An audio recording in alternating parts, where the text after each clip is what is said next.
Okay, so good morning everyone. This is Xingzhen Chen. I'm a third-year Ph.D. student supervised by Professor Ph.D. And welcome to our work, DORA, Dataflow-Instruction Orchestration for DNN Acceleration. And this work was collaborated with Brown University, Wayne State University, and the University of Delaware. So, before we start, I have a quick question for all of you. Imagine that now we are driving a car on the highway.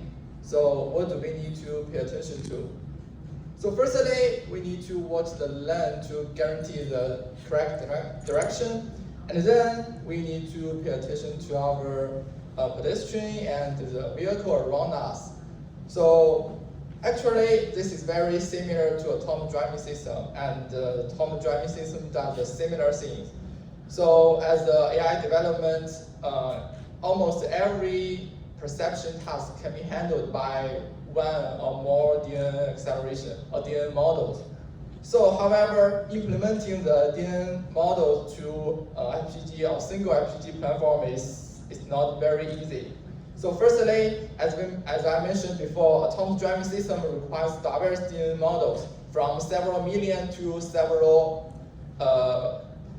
million models to several hundreds of million models, still all the way to the large language model. Assume that now we have a large DNN model and a small DNN model. So the first strategy is that we can design an accelerator for the large workload. So which is good for the large DNN model because we can fully utilize all of the on-chip resources, but it's bad for the small DNN model because there's a lot of resource waste due to the overhead.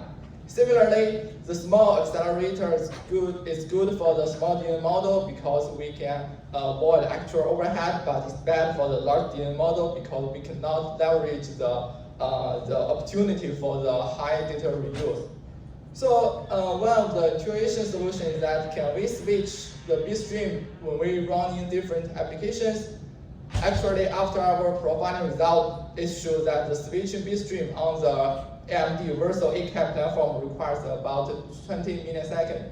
So this means 20 milliseconds even longer than our expectation and even longer than our execution window.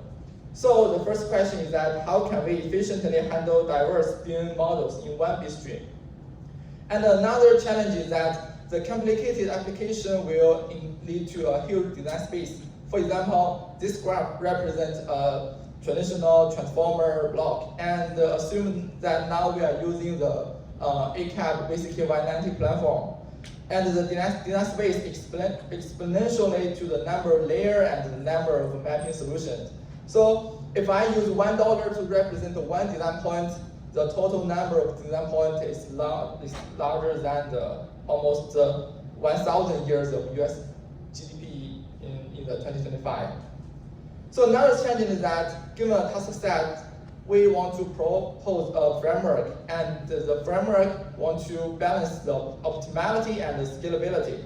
So typically we can use a brute force search to guarantee the optimality, and we can also have some heuristic search method to guarantee the efficiency. So the next question is that how can we maintain the optimality while preserve the efficiency? So based on this challenge, we propose the DORA architecture and the DORA framework, which has an overlay architecture and instruction set abstraction for the diverse workload.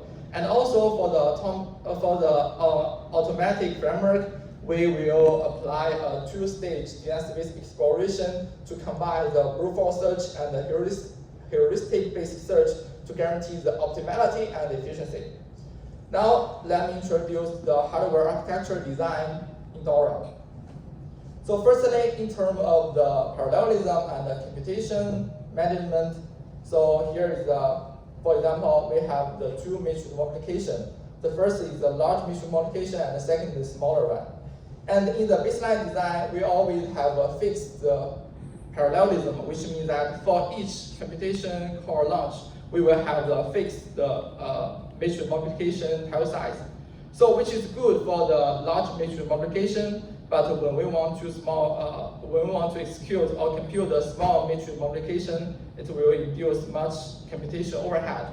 So now we are proposing that in the vector processor, in the basic Y90 platform, can we use a dynamic or flexible parallelism management, which means that in the large matrix multiplication workload, we can launch a large computation tile size, while in the small workload, we can shrink the tile size from a larger one to a smaller one to fully utilize all of the on-chip resources, which can avoid the actual computation overhead and have a better hardware efficiency. And for the second part, how can we optimize the buffer management or the storage management? So assume that as a hardware designer, we know that we have the fixed on-chip capacity because this is our platform constraint. And now in the previous FPGA accelerator design, for example, we might declare a fixed buffer shape, which means that if we want a square buffer shape, we can fully store all of the square matrix for this operand. But for another operand, which might induce much storage overhead because there is the mismatch between the buffer tile size and the operand tile size. So in this DORA hardware design, we will enable a flexible buffer management, which means that we use the 1D addressing for a buffer, and then when we want to store a square operand, we can send the instruction from the DRAM to the on-chip buffer to config to a square buffer shape. And then for another operand, we can send another instruction from the DRAM to the buffer manager, and then this buffer can be configured to a non-square matrix to fully store all the operand without actual storage overhead. And the third part is about the on-chip topology management, which means that in the previous design, we will pre-allocate the functionality for each buffer. And in this case, assume that we have such matrix 3 operand. And now we will assign the RHS buffer to store RHS operand and the same as RHS and the output operand. So in this case, we will say that we do not have enough RHS buffer and output buffer, so we cannot load all the data. And then if we use a flexible memory unit management, which means that if we can enable a flexible topology and each buffer can load the data from the different DRAM address, which means that now we can fully utilize all of the memory, on-chip memory to match with the operand. So it can avoid actual storage overhead. So based on their design methodology, we will propose our DORA hardware architecture. And we will apply different management methods to different sections. And this is our overview of this hardware architecture. So currently, it's good. As a hardware designer, we are very happy because we have such a powerful and flexible hardware architecture. But as a software designer, actually, we are not happy because we still don't know how to use this architecture to accelerate our DNN workload. So in this work, we also propose a DORA framework, which can take the matrix multiplication-based AI model and the hardware platform information as input. And after the dynamic exploration and the automatic framework, we can directly generate the bit stream, which can run on the AI engine and the programmable logic on the FPGA platform. And the second output is the executable file, which can store the instruction stream on the ARM CPU to control the different functional units to achieve the flexible data flow. So within the two-stage design space exploration, there are 4 parts. Firstly, as I mentioned before, we want to balance the efficiency and the scale. We want to balance the efficiency and the optimality. So in the first stage, we apply a brute force search, which can guarantee the optimality for populating all the possible mapping solution. And then we will store all the candidate execution table for the second stage.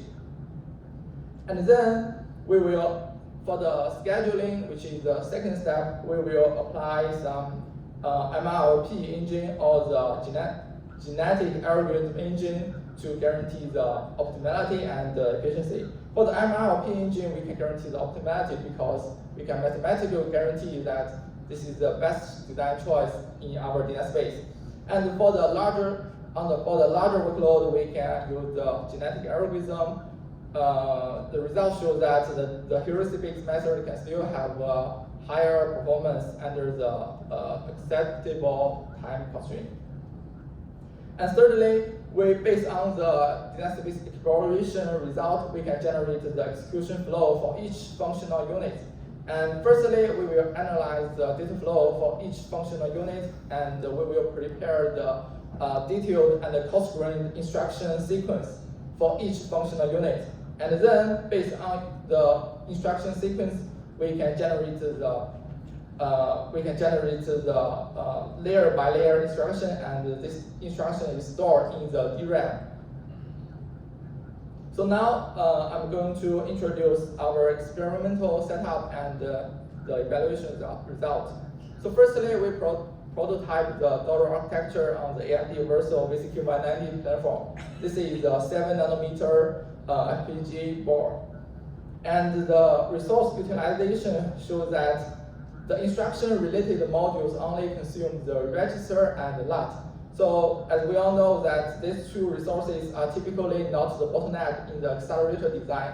So it's kind of free lunch in the hardware accelerator design. And the result, firstly, we will profile the flexibility on a single AI engine core for diverse matrix multiplication. The AI engine core is a vector processor on the VCQ190 platform. And the result, we first populate the matrix multiplication operation with different sizes from 0.5 number of operations to the 3 operations. And then the green dot represents the DORA result, and the result shows that we can always outperform than the other baseline programming models with programming style, which means that our computation and the parallel management can perfectly match with the workload. And then we also evaluate the efficiency on the end-to-end DNN inference, include the MLP-based model and the transformer-based model. So this figure also shows that the DORA can outperform customized architecture design, which is a blue block represented and the yellow block represented, which is the overlay design. And thirdly, as I mentioned before, we have two search engines, which is the MLP-based search engine and the genetic algorithm-based engine. So we also profile the result for these two engines, and the MLP can guarantee the optimality of the medium problem size, while the genetic algorithm provides a scalability and efficiency for the larger problem size. So in summary, I will summarize the key takeaway of this DORA architecture and the framework. So firstly, the DORA, in terms of the hardware architecture, it proposed a flexible overlay architecture, and it can use the instruction to orchestrate with the data flow for the diverse workload. And then in terms of software, we propose the automatic framework, and this two-stage design space exploration can balance the efficiency and the scalability. So the DORA project is also open source in our GitHub repo, and welcome to use. And yes, so that's all for this project, and welcome to questions.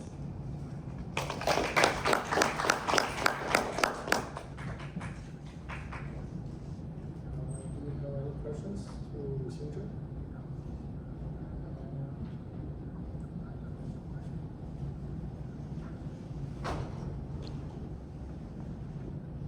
Hello. Yeah. Hi, I'm Ryan.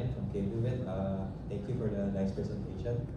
Could you clarify a bit about the how you made sure that you utilized all the memory? Was it because you were, I might have missed the detail, but were you using like a shared memory space for all your weights, inputs, activations, and outputs, or it's like still dedicated memory for weights and inputs and